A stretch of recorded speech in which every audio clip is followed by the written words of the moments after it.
one is to balance connection with independence. So, and it doesn't just have to do with you, this also has to do with your spouse and with your children.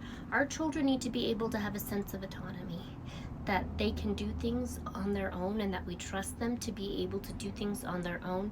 When we're talking about being accountable and responsible, making sure that we check in with our partners, that they know where we are, or with our children, that they know where we are. So when it comes time for them to go out, they know how to reciprocate because we've been that kind of example.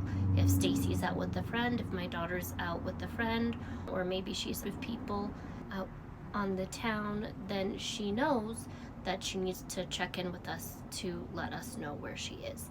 At the same time, there are boundaries around that. God gave us free will, just like God gave us connection, that connection that we have with Him, an ability to have a relationship with Him.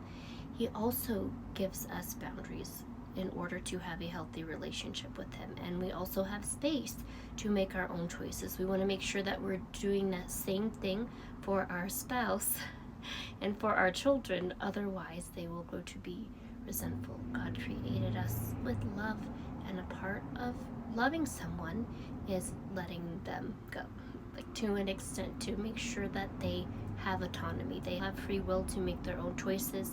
We are not dominating and controlling people in our relationships. Hopefully that's not what we're doing. So that's tip number one, is to set up healthy boundaries, which includes space.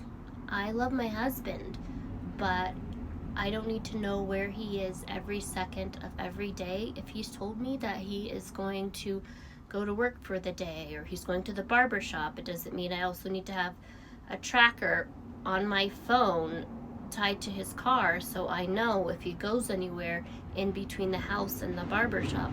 That's not trust in a loving relationship. If you have that kind of relationship with someone else, you might need to have some other conversations around trust, like activities that you guys can do together to build that type of trust. But we don't want to go into a relationship with distrust and no freedom for the other person, because instead of keeping people close, that often pushes them away.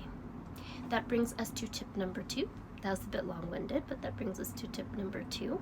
Tip number 2 is respecting other people's boundaries while maintaining your own. So we talked a little bit about what it means to create space for the people that we love, to give them that sense of freedom and autonomy. Tip number 2 means that we are honoring people when they say that they need space for us. If they say